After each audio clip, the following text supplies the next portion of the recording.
You know that person who never posts anything? Maybe they're your friend. Maybe they're you. While everyone else is documenting their holiday, they're just enjoying their holiday. And while you might think they're missing out, there's a chance they've figured out something the rest of us haven't. The less you need to prove your life online, the more real it actually feels. Let me ask you something. When was the last time you posted on social media? Now, when was the last time you thought about posting but didn't? That gap, that hesitation, tells you everything, because somewhere between opening the camera app and hitting share, something happens. Your brain does this quick calculation. Will people like this? Does this make me look good enough? Is my life interesting enough to get validation from 247 followers I haven't talked to in years? There's this sociologist named Irving Goffman who talked about how we all wear different masks to control how others see us. But here's the thing, social media didn't invent this. It just put that mask on a stage with a billion-person audience, forever. One bad caption isn't just awkward, it's permanent. Anyone can go back and judge it whenever they want. So people who don't post, they're skipping the performance completely. Studies show that about 30 to 40% of social media users are what researchers call lurkers, people who scroll but never share. And that word sounds creepy, right? Like they're hiding in the shadows, watching. But research published in Frontiers in Psychology found something interesting about why this happens. When you combine the pressure to post with the fear of being judged, something breaks. The study found that comparing yourself to others and worrying about privacy mixed with outside pressure creates exhaustion and anxiety, and those feelings make people just watch instead of post. Translation, your brain is trying to protect you. Think about it. Comparing yourself to others isn't just unhelpful, it's poison. Everyone's showing their best moments while you're stuck in Tuesday afternoon reality. There's this psychology concept called self-determination theory that says humans do best when they feel in control of their own choices without outside pressure. Social media is the exact opposite. It's a validation machine where your self-worth gets measured by likes and reactions.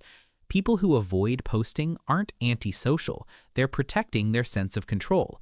They're saying, my confidence doesn't need to come from strangers on the internet.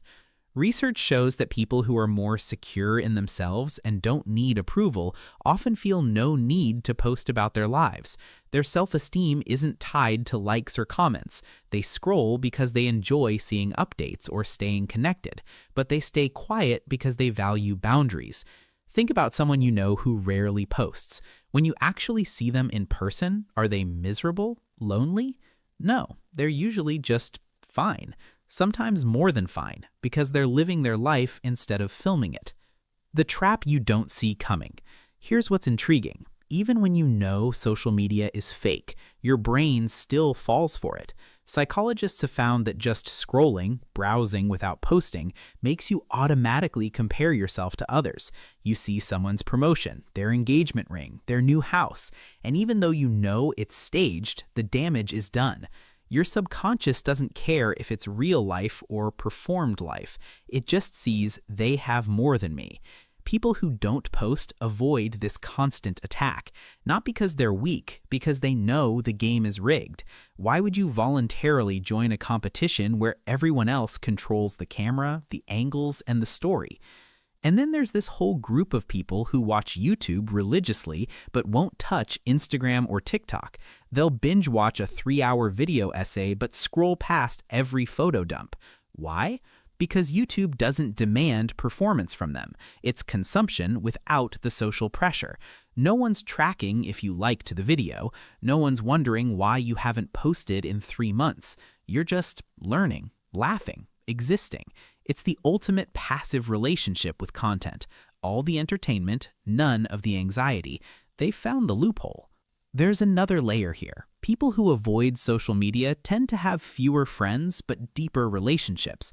They'd rather have 5 friends who actually know what's happening in their life than 1,000 people who liked a post. And honestly, research backs this up. Quality friendships consistently predict happiness way better than quantity. 10 real conversations beat 1,000 reactions. But here's where it gets interesting. Not posting doesn't mean not caring. These people are often super observant. They notice things others miss, the change in someone's posting frequency, the different tone in captions, the carefully built story that's just a slightly off. They're not checked out, they're paying close attention, just quietly.